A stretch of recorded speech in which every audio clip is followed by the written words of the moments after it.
Hi everybody and welcome to the video and live streaming show. My name's John Lacey and I'm joined as always by Sam Proof. We have had some technical issues earlier today, so apologies if that intro was particularly tragic. But anyway, today on the show we are answering your video and live streaming questions. So if you do have some, if you're joining us live in the chat, let us know what they might be.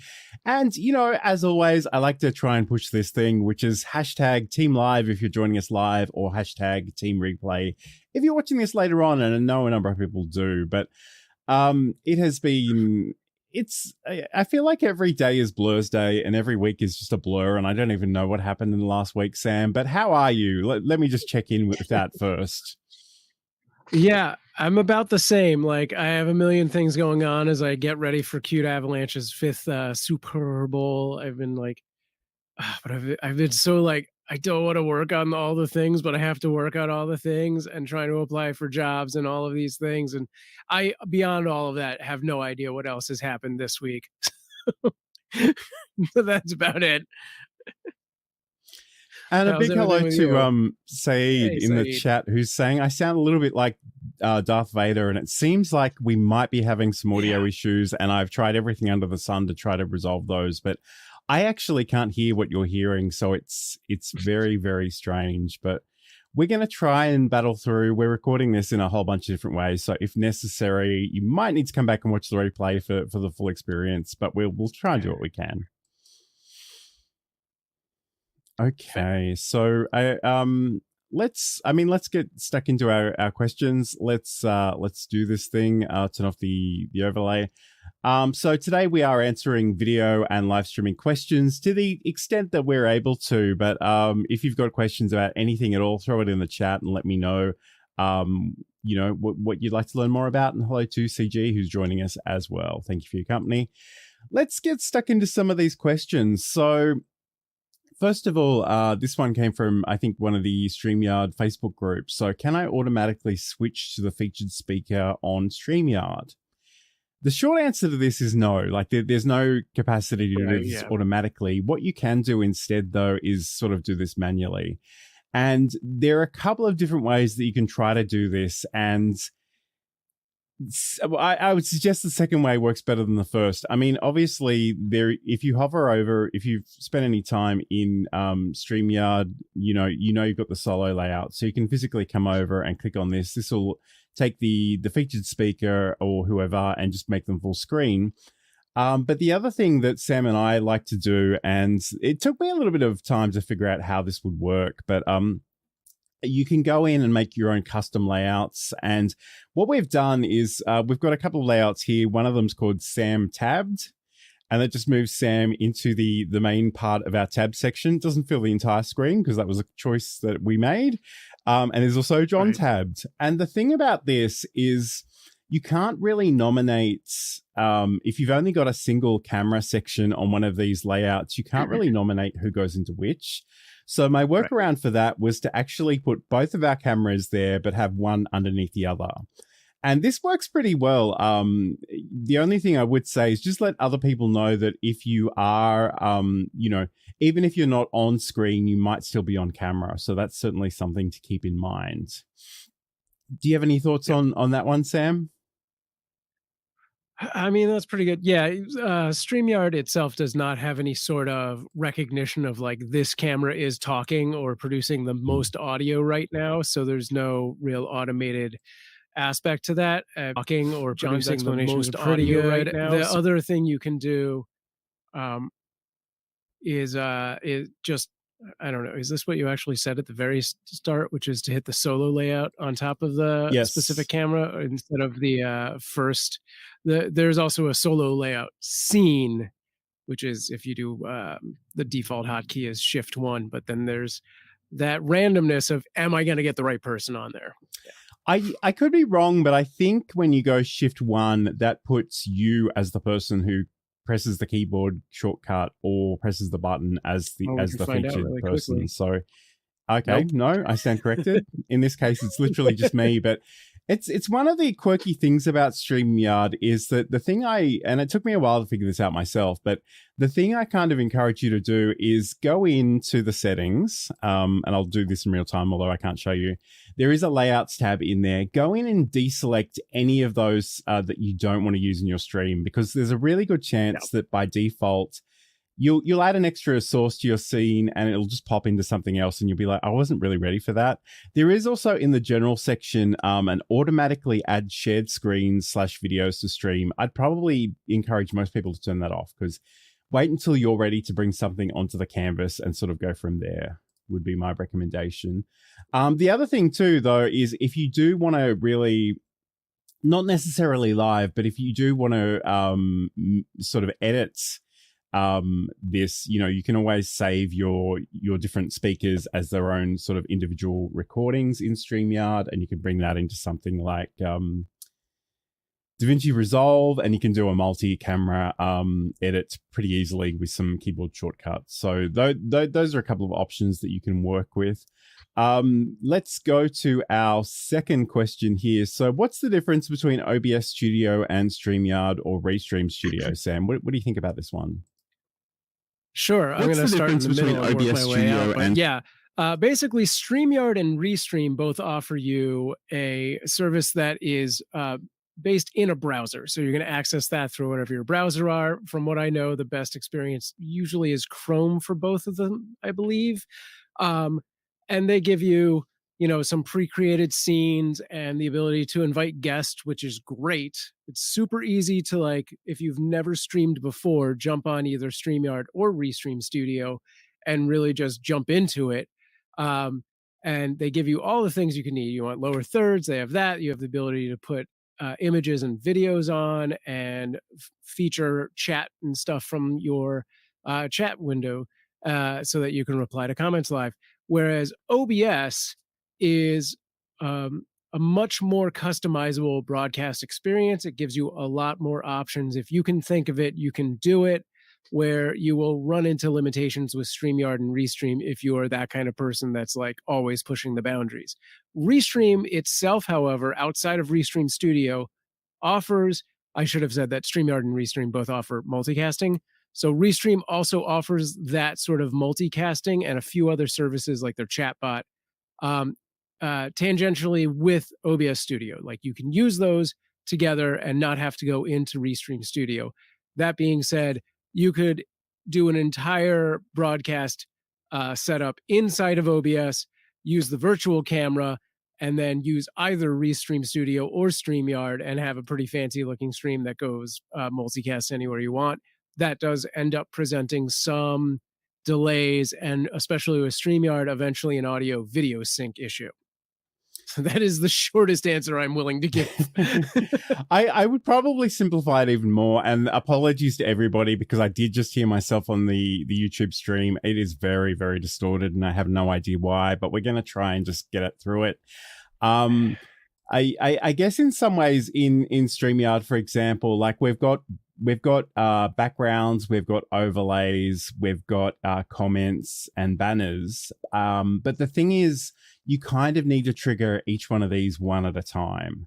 So often on this show, like I'll play one of our video promos, and that's kind of the thing that frees me up to change the background image to get ready to press the next URL that's coming up.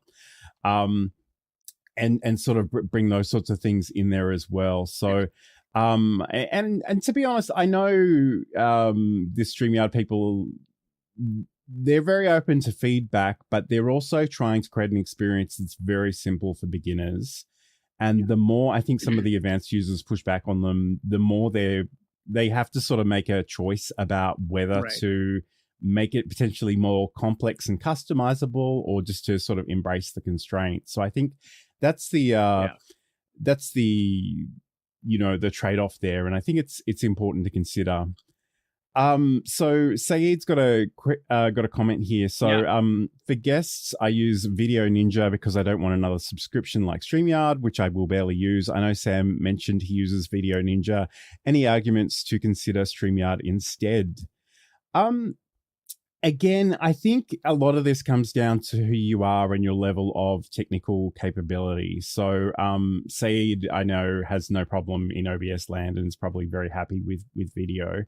In some ways, it's just a much easier experience, but I was going to say it's a paid experience. There is a free version, but it will have sort of StreamYard branding plastered all over it. So it's right. Really more ease of use. And if you are sort of happy to use what you're using, I certainly don't think there'd be a problem there. I guess I would be sort of curious how you find people that are maybe less technically savvy, Saeed, in terms of being on the other end of that transaction in video. Yes, Craig, we know all about it, and there's really not a lot I can do. Know. I'm sorry. I want to jump on the Video Ninja thing here really quick. I actually did a tech test once for a streaming game show, and I used Video Ninja. A tech test to do our call-ins and all of that. We had like 3 or 4 different people on at any given time, and they opted to use StreamYard instead. And this was the big difference. Well, while I find that both experiences are easy enough to set up, video is a little more complex because you are creating those sources inside of OBS and stuff. But the bigger issue was when it comes time to actually doing the stream and having, people cross-talking, if the person OBS doesn't have just awesome internet, they're gonna have issues that present to the other people on that sort of call. Whereas StreamYard kind of takes that load at that point. So it could be a better experience if anyone in that circle kind of has like crappier internet, especially the person doing the stream itself.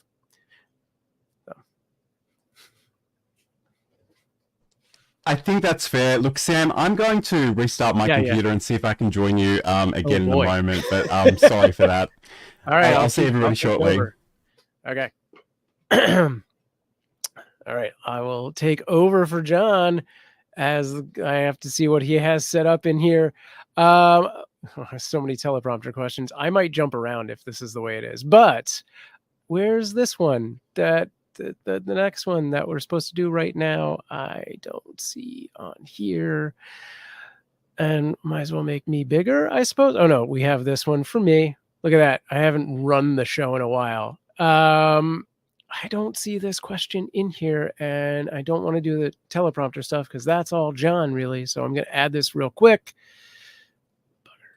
And I don't know where this one came from, but it is. How can I design backgrounds / overlays around a layout? Yeah, I feel like there's a lot more to this question that I need to know. Like, are we doing OBS? Are we doing StreamYard, etc.? But real quick and easy, you can do this in any, both, image editing software or even video editing software. So I personally, would do something like this in Photoshop, or now that I don't pay for my Creative Suite, in Canva, even to create like a static PNG kind of thing like this. I think John uses Microsoft Designer or PowerPoint to lay out this. For StreamYard and Restream, yeah, if you're doing an image background like this, it would be a PNG.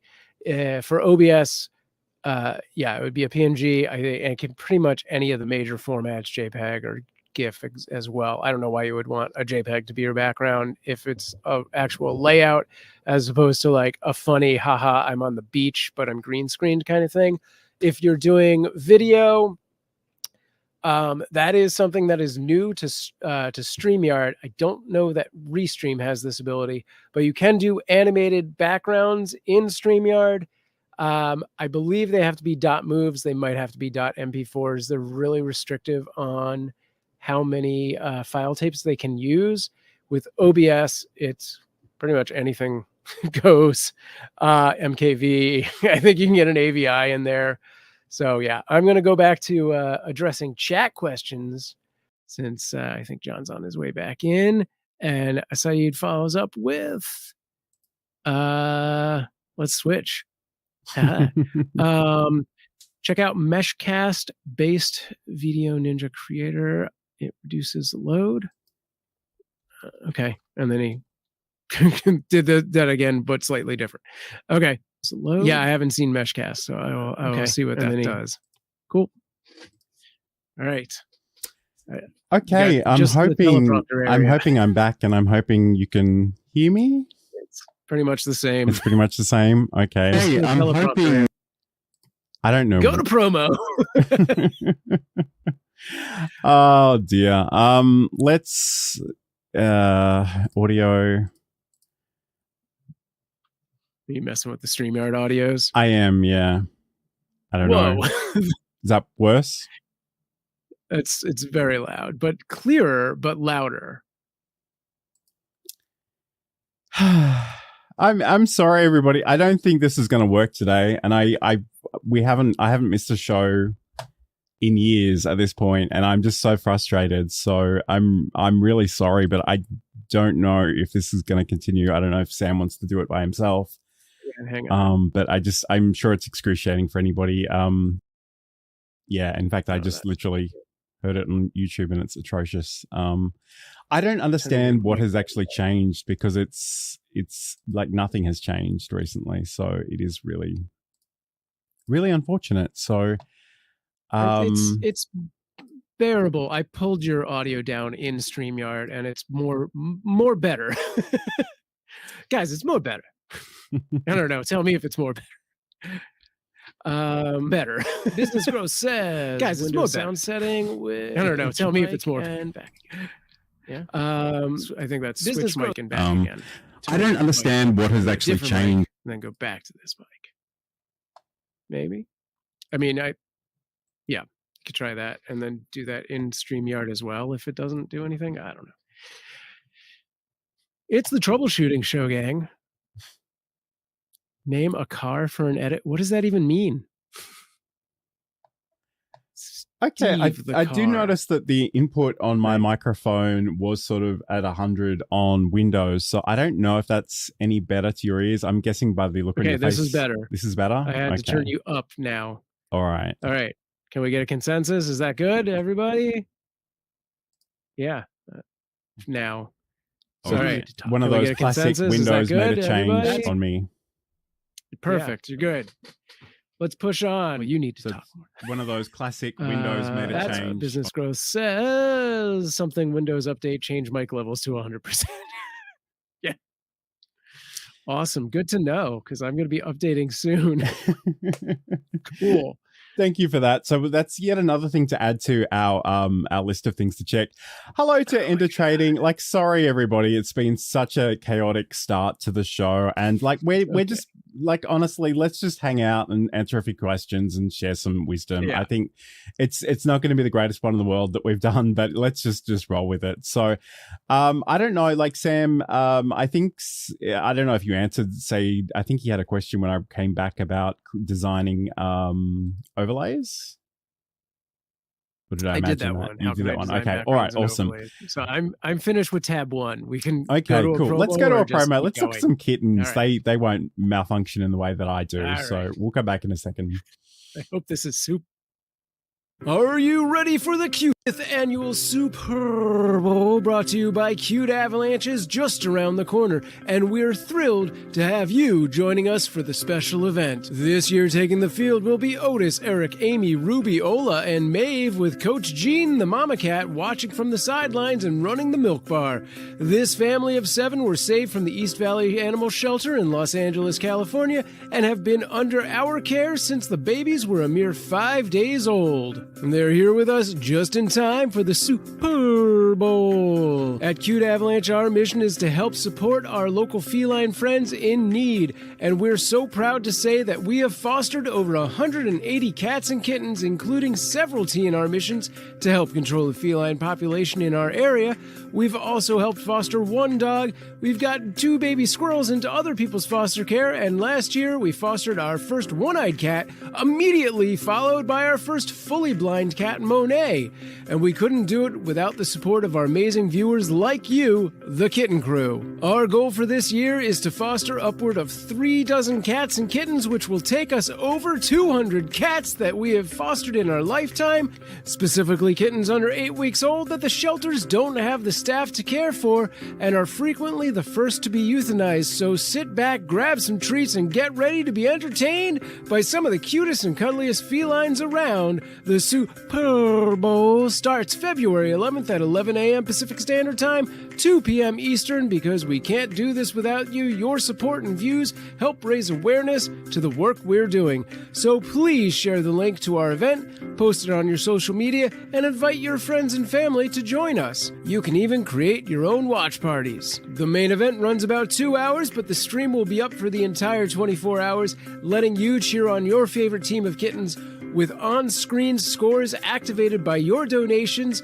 which go toward food, litter, supplements, nutrients, toys, and so much more. You won't want to miss it, and you can get in on the caction early, right meow, by pre-donating through superbowl.com to receive a special tailgate perk with donation tiers that range from $1 to $50. We can't wait to see you on Twitch, YouTube, or your favorite streaming platform for the Super Bowl.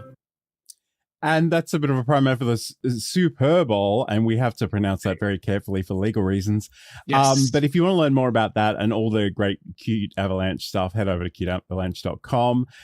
So this is the video and live streaming show. My name's John Lacey, and I'm joined by Sam Proof. Today we're answering live streaming and video questions.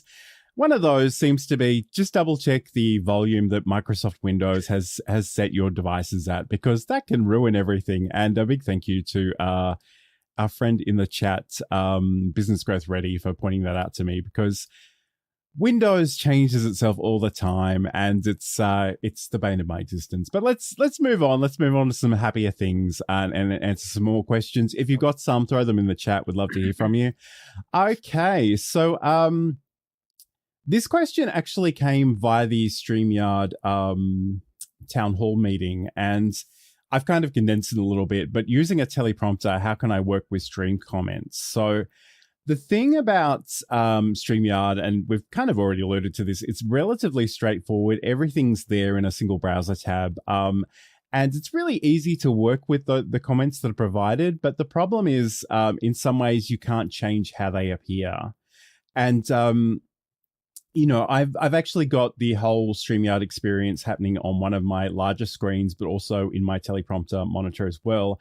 And that's great. I mean, I can see Sam really clearly. I can see what's happening in the show, but the comments are really, really tiny. So in some ways, that's not ideal, but I kind of want to give you some ideas to think about if you do want to apply this to StreamYard, and even some of the other options you have sort of outside of StreamYard. So first of all, I mean, and I'm surprised by how many people don't know this is a thing, but most web browsers actually give you some zoom controls. So often you can just go Control plus or Control minus, and it'll shuffle how these things look.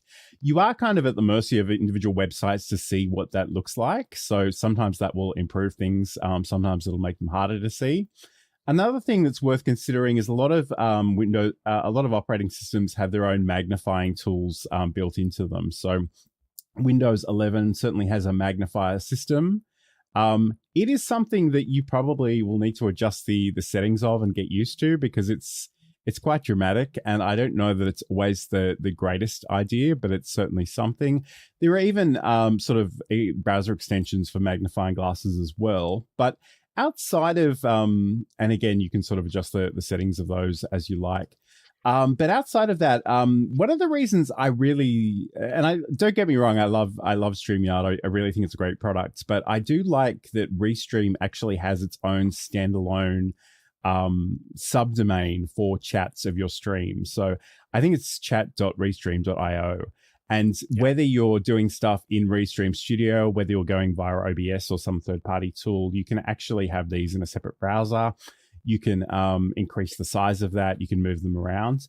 Also, I just want to mention the Elgato prompter has its own software built into it that lets you wrangle comments even more.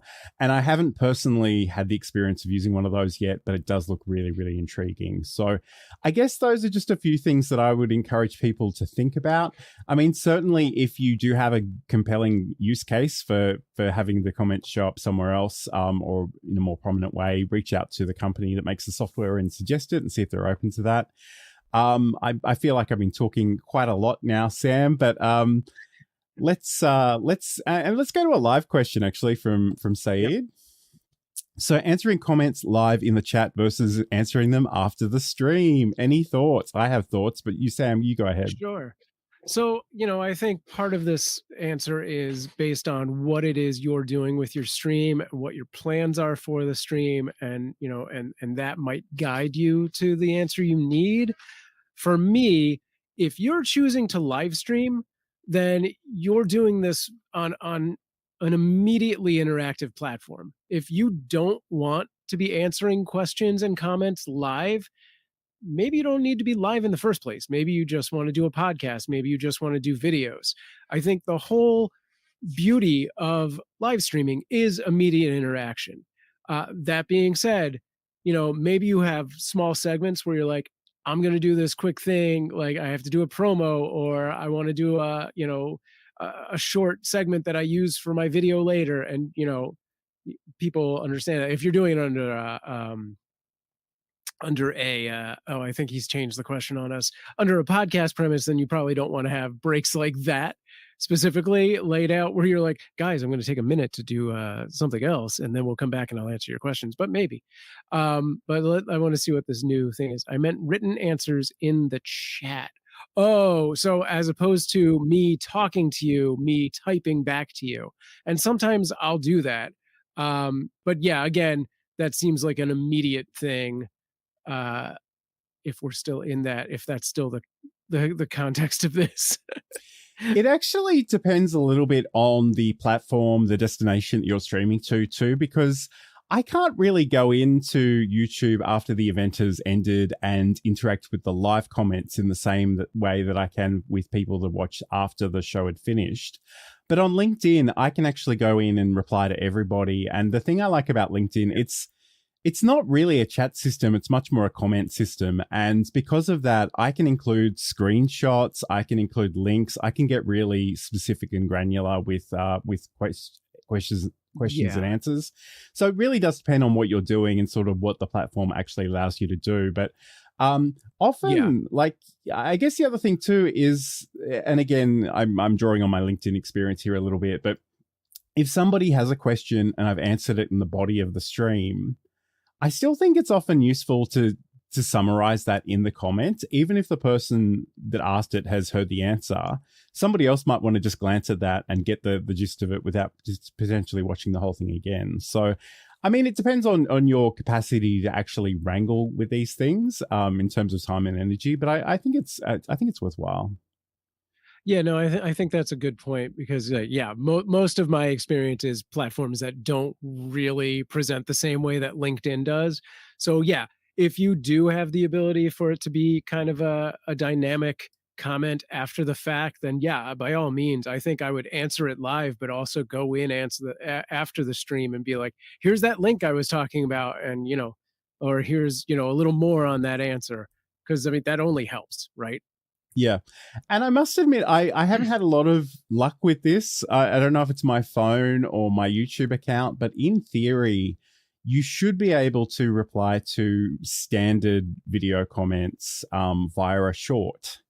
That's never worked for me ever, but I love the idea of it. And I think sometimes if somebody, and again, this is kind of after the live is finished, but if someone has left a traditional comment and you've already answered in the video, but maybe you can take, the 59-second answer and actually have it as a standalone comment, a standalone piece of content that relates to that comment, and potentially call that person out and say, hey, thanks for the question. Here we go. So, I mean, there are all kinds of things. I literally got a question on Cute Avalanche the other day where I was like, I am going to finally try exactly this. So I'll let you know how it goes, hopefully next week. Okay, awesome. I must admit, I reached out to, I think, the YouTube support on Twitter, and like they just gave me no joy whatsoever. So anyway, those are a few things to consider. Another thing I wanted to, and this doesn't really relate to a question, but I just found this during the week and I thought it was really, really cool. There's a website called obsteleprompter.com. It's just a teleprompter app. I know it has OBS in the title, so it's already terrifying some of you, but you don't even need OBS to actually use it. Like, it is just a teleprompter app. So if you have a physical teleprompter, even if you just have your webcam in the general vicinity of your monitor, this is a really great thing that you can go in and play with. You can copy and paste the text that you want to read out, or even just your bullet points. But the great thing about this that I really loved is you can sort of pick another application to have as the underlay. So you'll have the text on top of something. So whether you're doing a live show and you want to see StreamYard or OBS in the background, whether you're doing a meeting and you want to hit your points, but you also want to make sure you're seeing the facial expressions of the people that are also on the call. It's really cool. I mean, there are options to upgrade, and I think it does have some specific OBS integrations, but they actually weren't anything I was particularly interested in. So you can pay for additional features, but I just wanted to mention that. That was really, really rather nifty. Speaking of OBS and comments, how can I get LinkedIn comments into OBS Studio? So this is such a weird little beast, and I don't know, Sam, if we've even spoken about this in the past, but the approach I kind of want to recommend with this, and it's funny, I've written an entire article on my website about how to do this, and I recorded a video, but I don't think I ever published it. So I should probably get around to doing that at some point. But there's this great Ninja social stream chat widget, which is literally a browser widget that you can use. And for a lot of video destinations, you can literally just pop out the YouTube comments or whatever. LinkedIn doesn't work that way. So there's yet an additional step if you want to play with LinkedIn, and that is actually to go via Restream and then work with the Restream chat. So there's a number of different processes on how to do this. I'll just if you head over to johnlacey.com, I've kind of got an article on how all this works, but I'm just going to see if that's going to load in the background. And I'm going to try and I should probably be careful that doing some of these things live, but in fact, sure enough, it's not going to work. Give me 1 second. Okay, so if you head over to johnlacey.com, there's this article about using the Social Stream Ninja, and it's not massively difficult. You download and install a Google Chrome extension. You'll get some code to use to dock the chat. And again, all the steps are here on the website. You can go and check that out. You can test it with a chat, but essentially it's just a browser source. And when you click on the list from the chat comments over here, they'll appear on your scene if you set that up correctly. So there's also the ability to add the entire OBS, the entire chat widget there, which some people really love, and like they don't want to do anything else. But I always find that a little bit risky because you never know when someone's going to pop on stream and say something offensive. So just keep that in mind. But certainly, the only trick with that is you really do need to go through Restream. Unfortunately, it just doesn't seem to work with any other service. But if that is important to you, if you do want to combine LinkedIn and OBS specifically, that's certainly a way of doing that.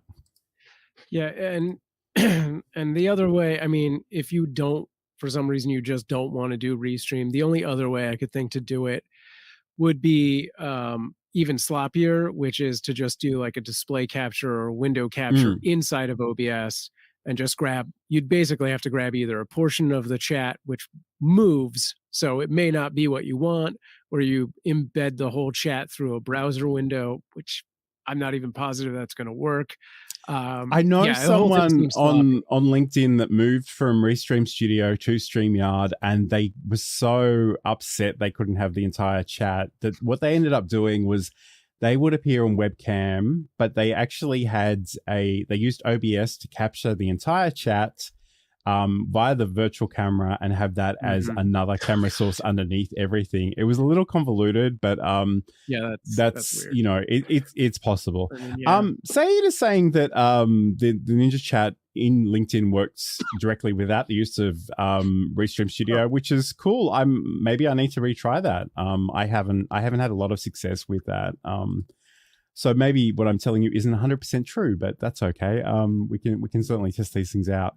I guess the other thing is Chrome, Google are changing how browser plugins and widgets work. So I believe Steve is working on sort of a standalone app as an alternative to that. Yes. So we'll just have to wait and see what that looks like when it comes out. But yeah. There's another question here. I'm just going to jump into it. So have either of you gone live on X yet? If so, how did that go? I haven't gone live on X in the traditional sense, but what I do with this show is that I will do it on YouTube and LinkedIn live, and then later the following week, I will actually have a replay on Facebook and X, or Twitter as I still probably call it. And in some ways, like, I don't think there's a lot of audience there for me particular. And the whole subtext for that is to say, this is not a great experience. Go subscribe to YouTube, join us over there instead. So, I mean, it's interesting, and you certainly can just watch the video that's there in your feed. If you click through, it does have its own little chat section. So I guess that's one thing that surprised me initially, was I kind of assumed that if I just replied to the thread of the live session, that would be factored into the chat, but it's not really how that works. It's its own separate little window. But I mean, it's certainly possible. Most of the platforms support it quite easily. I guess it really just depends if your audience is on that platform. Yeah, I'll say that I've primarily the kitten cam has gone live on Twitter. I refuse to call it that. I haven't done any of my own. We may have done this stream once or twice on X. I've never seen it move the needle. Like, there's just no audience for any of my stuff over there, which is weird, because if I post something, I get responses. But anytime I do live for either of those channels, I don't see anything. It's just hidden. Yeah, so I guess, I mean, like, to be honest, try it out for, I don't know, a few weeks, a month, just to get a sense of it if anybody's out there. And it really does come back to your priorities a little bit. So just keep that in mind.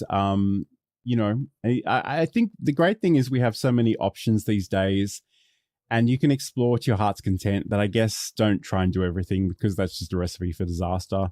But let's come back and talk about captions in a sec. This is the video and live streaming show, and we hope you're enjoying it now that our technical issues are far away. And then I looked at the first assessment, and the first assessment was record a 5-minute video, and it was a pretty simple introduction of yourself. There was nothing exciting. I didn't have to research. It was just a 5-minute warm-up, and I freaked out. That course is still sitting in the cupboard beside me. I see that stack of papers and I almost rock in the corner. It cost me a lot of money to sign up, and I threw the whole course away. And that's a clip of Michelle J. Raymond speaking on my podcast, Build a Presentation Muscle, which you can learn more about over at johnlacey.com. She's actually speaking at Social Media Marketing World in a week or two. So it just goes to show how you can be scared to record a 5-minute intro video to taking on the entire world. And I kind of like to draw on that example, because I think it is really quite inspiring. So let's we're gonna tackle some more of these questions. Again, if you've got comments or questions in the chat, let us know. We'd love to hear from you.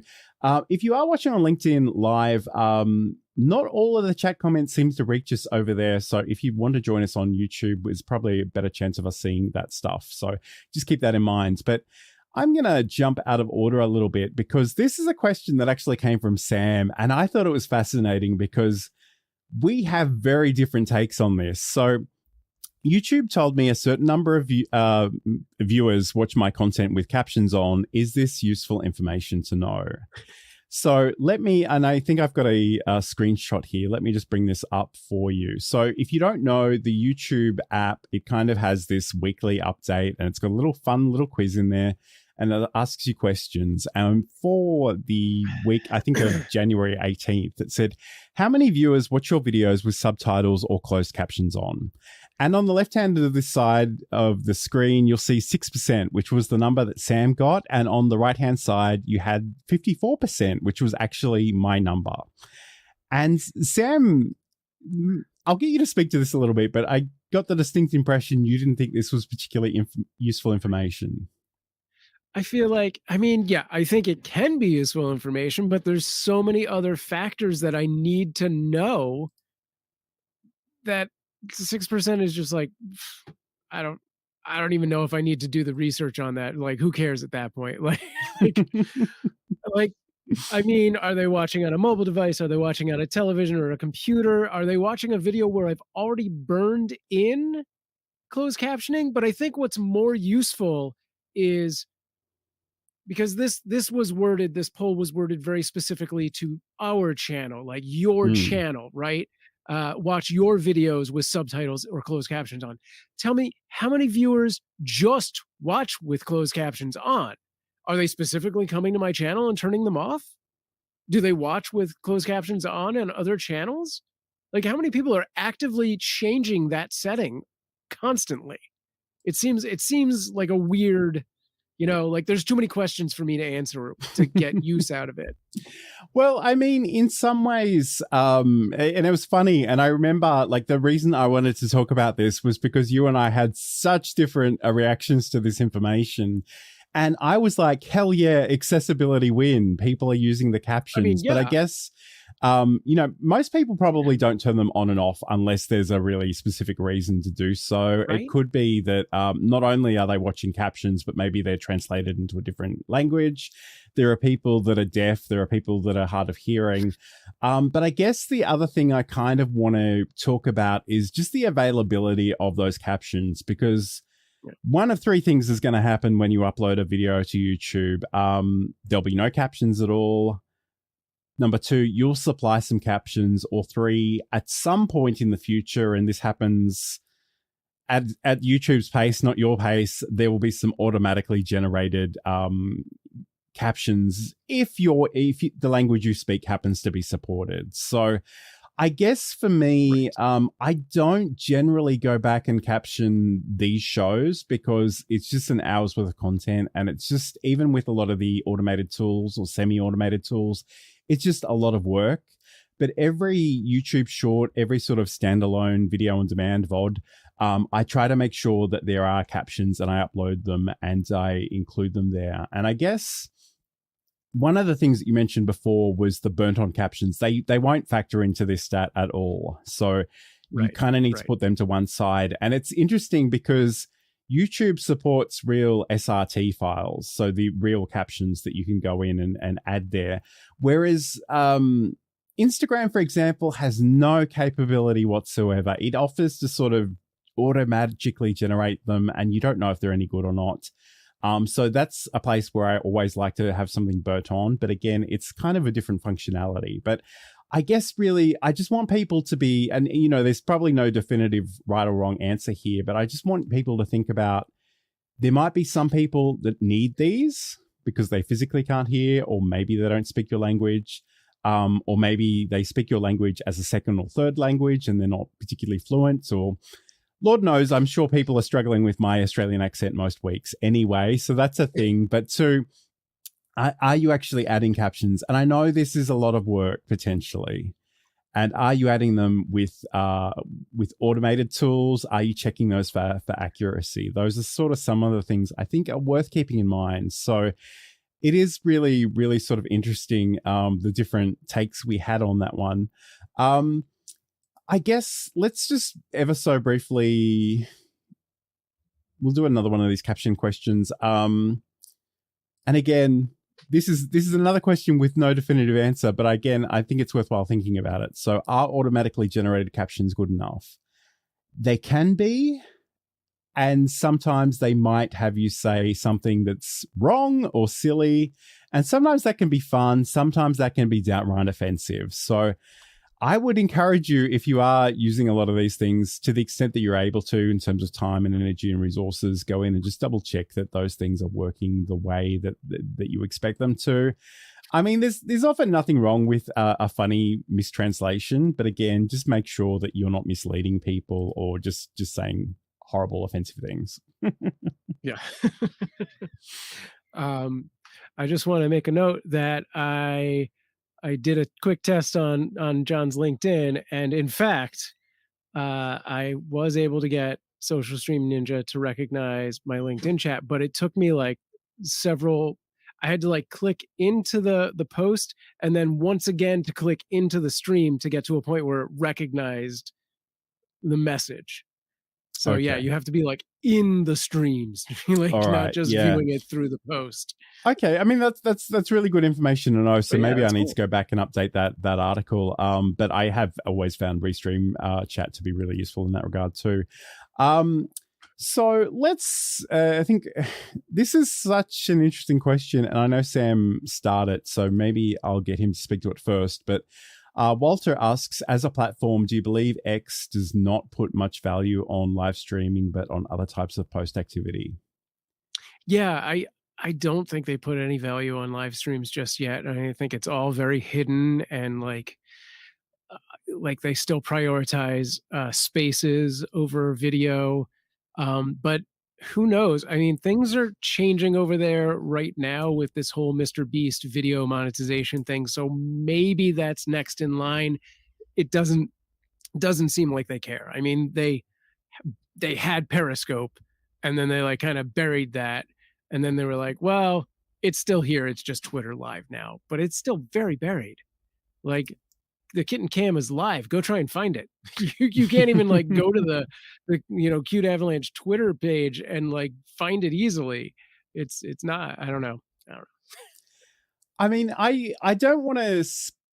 Obviously, there's a lot going on that platform culturally and in terms of development. I probably wouldn't put any of my eggs in that basket. And the only reason I'm still even using that platform is because I've used it for, 15 years at this point, and I'm just used to it. And a part of me was hoping that an adult would step in and save it from the forces that be, but I just don't think that's on the cards anymore. So I'll probably stop using it when it inevitably shuts down. But right now, I don't think it's... The great thing about Twitter originally was that you had these short updates and they had to be 140 characters or fewer. And even that, like you can now pay for the ability to upload an essay as a single tweet.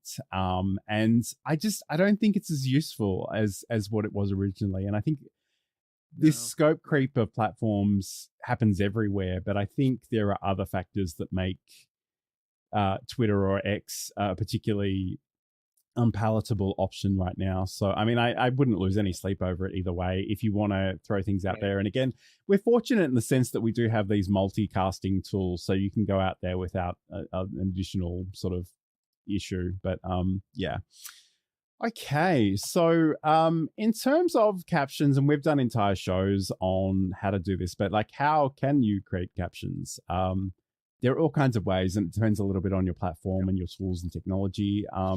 Certainly on YouTube, you can upload a video. You can actually go in and type them in manually. If you've got a text file, you can upload that and it'll attempt to match the timing. And you can certainly go in and do that as well. I've actually been using a tool called Happy Scribe for the longest time, which I got as an AppSumo deal years and years ago.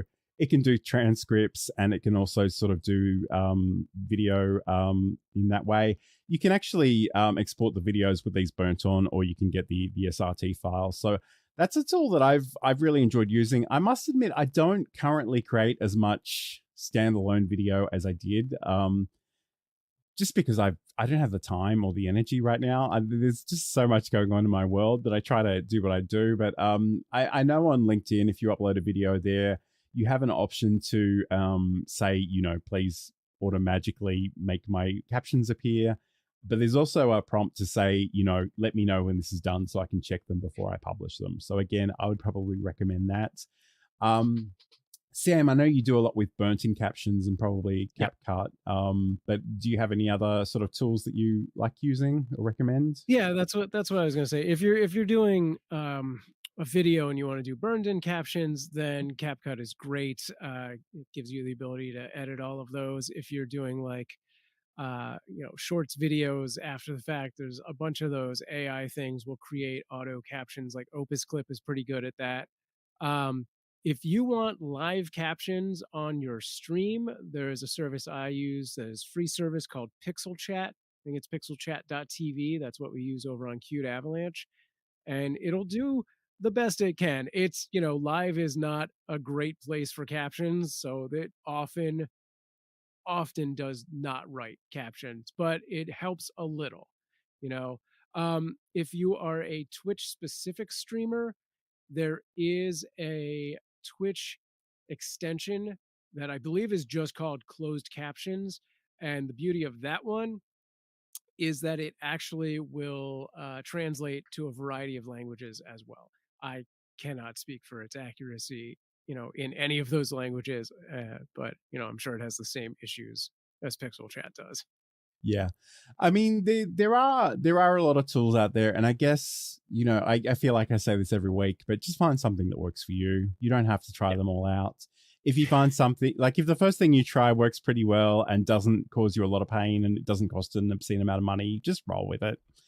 It's more important to sort of work on creating the things and sharing them and sort of getting bogged down in that stuff. So this is the video and live streaming show. We're going to talk about answer some more questions. Just a reminder, if you do have any that you'd like us to consider in the chat, throw them in there and we'll address them to the extent we're able to. So let's click a button. If you've been watching us for a while or this is your first time and you're thinking, Sam, John, this is great stuff, but I'm wearing a lot of hats already and I don't need to add this to my list of things that I'm doing, but I really want to live stream, I've got you covered. I've been a freelance technical director and stream operator for 20 years, and I can help you either with one-on-one counseling, setups of shows, or even run your whole show for you. Get in touch with me, samproof@gmail.com, or find out more at samproof.tv. And Sam can certainly help you with those live production services if you need that. Saeed made a great point too, and it's kind of true of most operating systems these days that they do actually have some sort of built-in auto captioning option in there.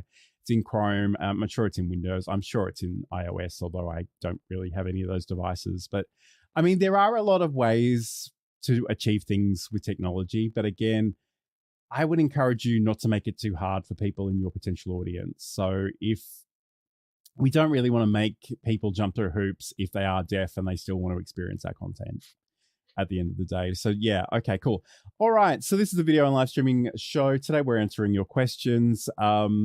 And a big hello to Tatiana, who's joining us over on LinkedIn. Great to have your company. There's a funny question here about Microsoft Clip Champ. So does anybody actually use it? That's an instant delete app for me after a fresh Windows install. It's funny. I mean, obviously I have really decent video editing software that I know how to use really well. So I'm not really looking for anything new, but to be really honest with you, 15, 16 years ago, I was very much about the Windows Movie Maker, and that's how I started on YouTube. And I used it until I reached a breaking point. And that breaking point was, I think it crashed for the 150th time that day. And I went to a local computer store and I bought Sony Vegas Movie Studio, as it was then known. So, I mean, there are all kinds of options out there. You're again, it's that paradox. We're really blessed by the options, but we're also overwhelmed by the options. But certainly, you can edit a lot of these videos within apps that you're posting to different destinations. You've got things like CapCut. You've got DaVinci Resolve if you want to get really technical and fancy. There are all kinds of options out there, but let's talk about some of these other questions that came in. Okay, this one will get Sam really fired up. So let's do this one. Is OBS a better streaming software than Streamlabs Desktop? Yes, final answer. Goodbye. Yeah, no, Again, Streamlabs is one of those, it is built on the guts of OBS. OBS is a open source software. So they did take that and made their own version with sort of a similar user in mind as like a StreamYard or a Restream, although more specifically geared toward gamers. It was, how can we make this an easier software for people to use? And then ultimately add like a paywall to parts of it. So yeah, Streamlabs is easier if you've never done any streaming before and you just want to pay someone some money to actually do what you want to do. I find that it is clunky. The things I really want are definitely behind the paywall, and even then, sometimes not. They don't even exist. Like they've gotten rid of certain functionality to like replace it with other things, and I'm like, but also it is like way more CPU intensive in all of my experiences. And anything you can do in Streamlabs, OBS can do and better. So yeah, OBS is the better software if you have the time to learn it. I mean, Sam's very passionate about that. I actually had a friend who was dabbling in Streamlabs desktop, and I should note that the desktop software itself is completely free, so you can go and grab that outside of the bundle of the whole other suite of things that they offer. But it really is just for one person sort of streaming and maybe playing some games or sharing some screens. It's interesting, and I think Sam and I probably both identify as control freaks, and it's in a lot of ways, I think Streamlabs desktop is an attempt to simplify the OBS experience.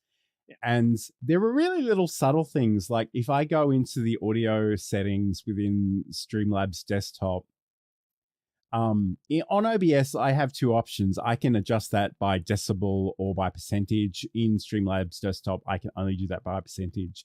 And as someone who's been working with audio stuff for years, I much prefer to work with the decibel numbers. I kind of know what those usually are, so I can just put them in.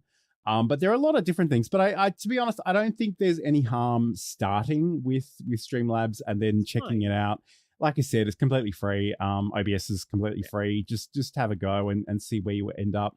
But again, it's worth noting that Streamlabs literally started with OBS Studio software. Like it was forked from the open part of OBS is that it is open source, so anybody can have access to the source code and do what they will with it. So there have been a whole bunch of different things that have come out of that. But I mean, try them both. They're both free. If you can download them, if you've got an internet connection, there's really not a lot to lose. Okay, so let's go to another question. Can I use an iPhone as a camera in OBS Studio? Yeah, so we've actually kind of inadvertently answered this question almost, but Video Ninja, which we talked about earlier in the show, is exactly the solution I would work with for this. You go in and create sort of a broadcast green room, and you can get an invite link and then send that out to whoever your guest is, and they can come in through a desktop or a laptop or an iPhone or an Android phone, anything with a browser. And then you just get a browser source and plunk that into your OBS, and they show up as a video source, even though technically it's like a scene. And that is the easy solution on that. There's other things out there. I think there is like an iOS app that's literally called like OBS Guest or something like that. I don't even know if that still exists. I'm sure there's a bunch of other solutions, but Video Ninja I think would be my favorite because, it's got a lot. It's got a lot of things going on with it, which can be intimidating. But if you want to do like an entire scene within Video Ninja and then sort of have kind of like what StreamYard has, where you have like a link of cameras all in one scene, and if somebody drops out, it sort of auto adjusts. You can do that, or you can grab individual cameras as browser sources and put them into very definitive places. So, which is my preferred method. So yeah, that is how you would do that. I must admit, I don't really use my phone as a camera very often, although two things happened during the week. One, I was finally sent an Elgato mini mount, which had been on back order for months. And it's just a little stand that you can have a phone and light and microphone on. But the other thing that also happened was that we lost power for about 4 hours. So I actually used my phone and a little light and an external microphone to join a work meeting. And it's not something I use very often, but it is cool that you've got the options. I guess the other thing too, and again, I've never really used it, but I often hear people talk about Droid Cam. And again, that may be more for Android than iPhone in this example. But just think about the things that you've got access to and try them out, because I think there's really no substitute for the practice of those things. I did want to just mention, and again, I don't know how scientific this number is that Saeed is sharing with us, but he writes only 7.3% of the OBS plugins work in Streamlabs OBS, or as Streamlabs Desktop, as I think it's known now. But also, I don't think that's true at all, because you can't put plugins or scripts traditionally the way they work in OBS into Streamlabs. You have to activate them through the paywall as more like a widget. So yeah, I think that's just a joke. but yeah, I mean, technically, in a sense, that is kind of true, but not really. He also followed up with something related to what we were just talking about, which was, and Elgato has a webcam app for iOS called Epoch Cam. Yes, I forgot about that one. That one's that you don't have to pay for that service. I recall I've used that once or twice at some point, but I definitely did not continue to use it. Nice. Okay. And again, I don't know who this person is, but I'm sure it's a friend of Sam's on Twitch, is telling me all kinds of fascinating things in the chat, which we won't even get into. But thank you for your company nonetheless. So we're kind of reaching the end of the hour. I don't know, Sam, do you want to go a little bit longer, or for those of you who may be joining us late, we did have some technical issues. Sure. Yeah, I don't know. We have more stuff to go with. If there's questions, we can go on for a little bit longer. Sure. Okay, cool. And I'm going to be really self-indulgent and ask one that I kind of want to know the answer to. I know, and again, if you don't know Sam has a number of Discords, and he has all these really cool automations. And one of those just lets his audience know when he's going live. So I was really curious if you could talk to us and me about how that actually works. Yeah, there's a few different ways to go about this. For most of for Twitch streamers, there's probably like 200 chatbots that just basically do this. Like they'll just link to your Twitch, link to your Discord, and then automatically they just have a message that happens when you go live.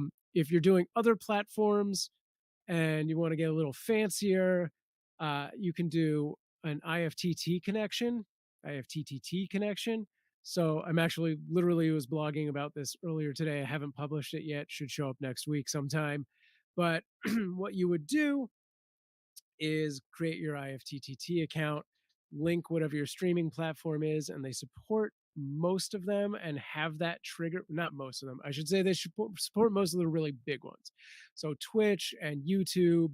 I'm not sure if they have. I think they have Facebook Live. I don't know if it goes beyond that.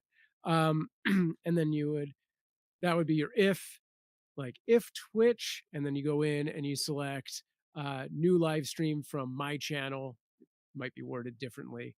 And then you select that, and then you do this, and then this you would add your Discord. You would select the specific channel you want. It'll then give you the option for create a Discord post, create a dynamic Discord post. Either is fine. You don't need to generally go dynamic with something this basic. And it fills in all of the default values of the image and the URL and your channel. And if you're doing a game or category, it'll drop that in, but you can alter that message.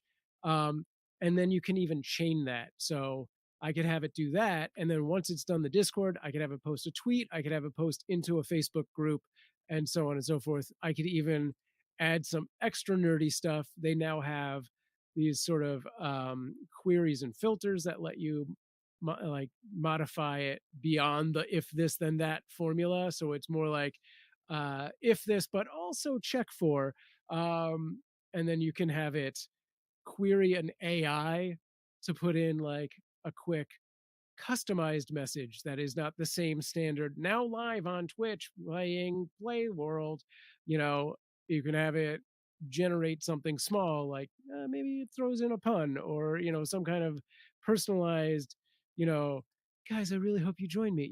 Whatever the AI is going to do and however you Mhm. prompt it, so you can do that and then put that into the final message itself. So that's, I think, the preferred method for me, because it's going to do a lot more than just one message into Discord and be done. Sure. And so this is the if this then that integration. I don't know how to put this politely, Sam, but I know you're a very frugal person. Are you paying for those integrations on that service? So I actually, yeah, full disclosure, I got into the IFTTT ambassador program like 2 years ago. This was the one service that I was specifically paying for, because I was such an early adopter that I got in at, they had a promotion for like, if you do it now, it'll be $100.99 per month for life. And I got into that program, and then like a year later, somebody reached out and was like, would you like to be a part of our ambassador program? And I was like, yes. Technically, Cute Avalanche does still pay because I have two different accounts. And no, I'm not sponsored, but I am an affiliate. So if you see the blog go up next week, there will be an affiliate link in there. But And yeah, you can look you to you were recently on their podcast too. So if you I go to the was. IFTTT Yeah. channel on YouTube, you can certainly watch Sam get really, really nerdy, even more so than he does on this show. Which is the whole reason I'm doing the blog post. Yes, yes. Okay, so we've got a question from Rick. I'm not even going to put it up on the screen because it's really, really long, but he is asking about using a service called Wirestream and Instagram Live Producer. So I guess the first thing, and I haven't really used Wirecast as such, but the thing about Instagram Live Producer is you need to have that window open on your computer. You send the signal, like you go live in your software of choice, in this case, Wirecast, and then you return to that Instagram window. It's often a good idea to make sure you've got that tab muted. So if the audio does feedback, it isn't picked up by the stream, but you physically need to go in and press a button to let them know that you're there and you go live.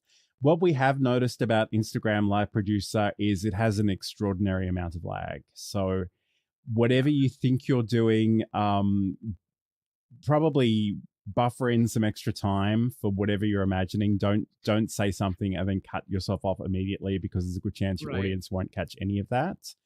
I don't know if you have any experience with this software specifically. I'm not really familiar with it, but yeah. I actually did used to use Wirecast quite a bit. It's been probably 6 or 7 years since I've touched it. So yeah, I don't know. I think probably what's happening, yeah, I don't know. I think the big thing is, yeah, like what John was saying, is with Instagram Live Producer, a few things to keep in mind. When you create that first stream key, it is a one-time use stream key. It has a 5-hour window. So if you don't use it within 5 hours, it automatically resets. When you go into Wirecast, you put in the stream key and you hit start streaming, you have to have left open that Instagram producer window, because you cannot get it back once it's closed. It will start a new experience at that point. So if you've left that window open, you've used the stream key within the 5-hour window and not, previously used it, and you start streaming from Wirecast and nothing is showing up in that producer window, I'm not sure at that point what the problem is.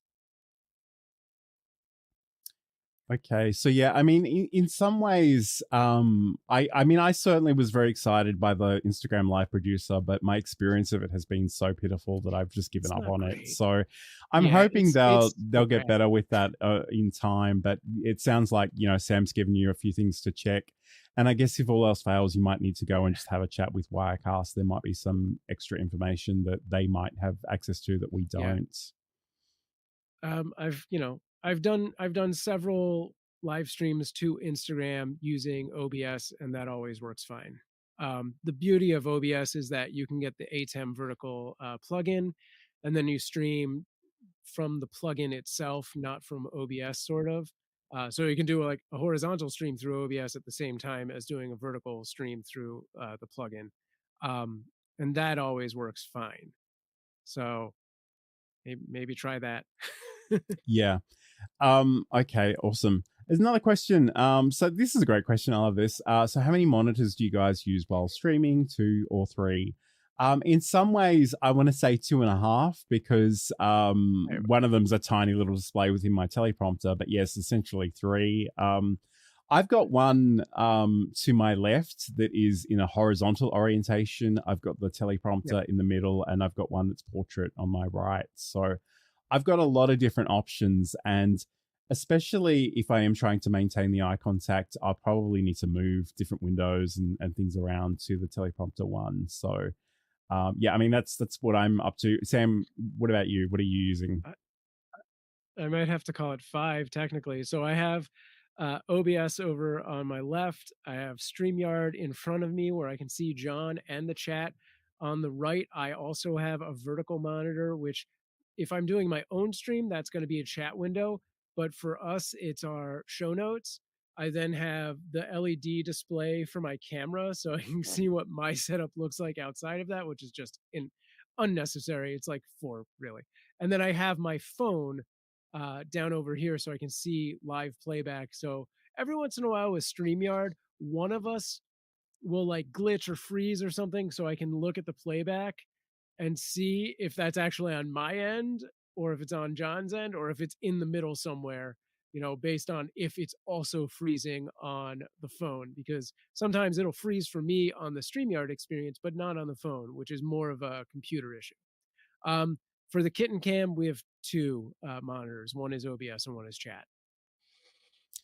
And it's interesting because the more the merrier in some regards, and certainly on my new computer I've got sort of 4 display ports or HDMI, and then I've got an additional 2 off a USB hub as well. So I mean, there are all kinds of things you can do. I did see recently on YouTube somebody had a little device that was like a pretend monitor.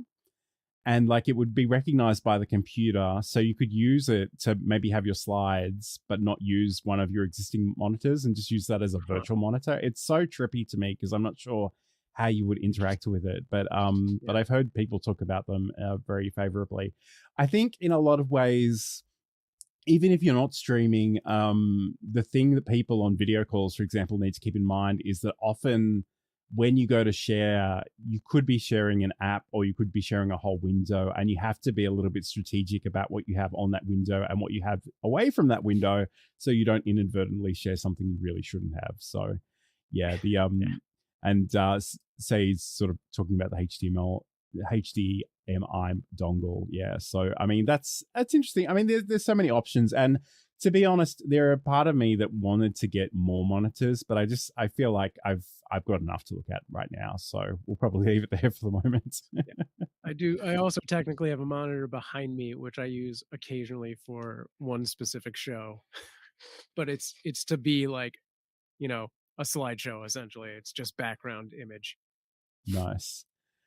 Okay, so this has been the video and live streaming show. If you've got any questions, let us know in the next minute or so. Otherwise, we'll probably start to wrap up. But as we do, Sam, where can people go to learn more about you and what's your content and all that good stuff? Yeah, head over to samproof.tv and you can find all of my socials at the top left there. Add a /blog to it and you can find that blog post I was talking about. And if you didn't get enough or scan this thing, if you didn't get enough cats today, head over to cuteavalanche.com and find our 24/7 cat cam and join us February 11th at 11 a.m. Pacific Standard Time for the Super Bowl at 11 a.m. If I didn't say that, I did say that. Okay. Back to you, John. And if you want to catch up with me, you can head over to johnlacey.com. I must admit, just before the show went live, I discovered that one of my WordPress plugins had changed, and there's probably a lot of content missing on my website right now, so probably don't spend too much time on here. But if you go down to the bottom of the page, you can certainly find me on LinkedIn and YouTube and all the various places. So come find me and we can hang out together online. But thank you so much for, so here we go. Business Growth Ready knows everything. So these are the headless dummy monitors. So apparently these were used in data centers and sort of server racks and things. But I saw someone recently sort of use it as a second pretend monitor where they could actually put things that they were sharing in a video call, which is really interesting. I don't know if it would work for me, but it's just a fascinating idea. Okay, so all right. So have a lovely week, everybody. And again, thank you so much to Business Growth Ready for showing me that Windows setting that completely fried my audio at the beginning of the show, but we'll try not to dwell on that too much. Have a great week. Check us out wherever you're watching. Don't forget to hit that like and subscribe. We'd love if you could hang out with us next week. I don't know what next week's topic is yet, but we'd love it if you'd hang out with us. Have a great week, and we'll talk to you again soon.